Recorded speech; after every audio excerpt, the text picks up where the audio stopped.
Batman Gates of Gotham is a trade by DC Comics, written by Scott Snyder, who, if you're familiar with the New 52 run of Batman, had full control over the main Batman title and did a widely acknowledged excellent job on that. This is a precursor to that and shows a lot of ideas that he probably had that were brewing within him and that he later got to implement within the New 52 run. This is set during a period of time where Dick Grayson is the current Batman of Gotham. It makes little difference to this story, in fact probably improves it slightly. And you've got other characters such as Damian Wayne, Tim Drake's Red Robin, and Cassandra Cain as Black Bat, a character I'm not totally familiar with.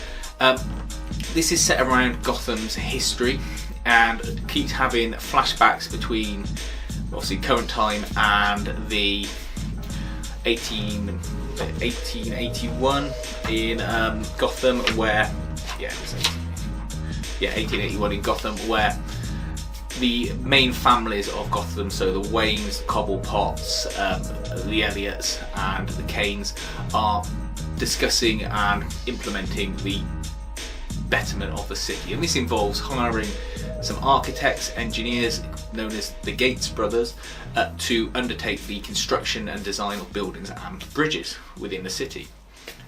This then links up with the modern day, where you have the various buildings and bridges that were designed and built by the Gates having been destroyed systematically by a baddie called the Architect, who wears a sort of steampunk suit. As is revealed through the story, you have Batman and co running around trying to chase down clues, and we find out that the Waynes and their families in the past, whilst they were accepting of the Gates brothers as engineers, appear to have trodden on them a little in the creation of the city and sort of invited them into the fold, but then you find out that they were never really in the fold and they were just being used, or at least that's how it would seem. I'd say that's how it would seem, because depending on how you read the story at the end and how they set it up, either they've done them a favour by treating them like that, or they were being a little bit horrible to them in any event. That's for the reader to decide, really. Obviously the main baddie is revealed as being the descendant of the Gates, who's just insane, and that's written off as being that insanity just runs in the family. There's a nice reason to explain why certain things happened in the past, which I thought was logical and well thought out, but then the reveal as to why the current day person was a bit loopy was a little bit just sort of brushed over. I would rather they said that something they were working with or something happened to one of the Gates while they were locked up led to that, but it didn't. But otherwise this is a great story, and one that I think could be used as a basis for a standalone Batman movie in the modern day. You could change a few elements about quite easily to have this involve the Ben Affleck Batman, and the design and the flashbacks will all help flesh out the current DC universe for Batman, particularly if they feel it needs a little bit more weight and sort of grounding.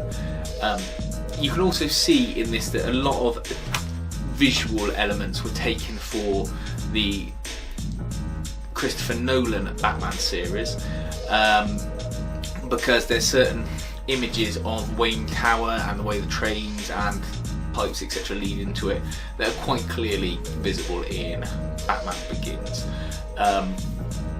Definitely worth checking out. It's a good isolated read. There is an extra short story at the end about Batman Unlimited and the Batman of Paris, which to be honest is a little bit it's not written by Scott Snyder. The art's fine, but it's just not very enjoyable. The artwork throughout this book is good, consistent, clear and enjoyable to look at. Definitely worth getting, and it's one of those stories that doesn't really get enough sort of applaud or plaudits, where you've got other stories that always seem to overshadow it, such as Hush or Venom, etc. So yeah, definitely worth looking at Batman Gates of Gotham.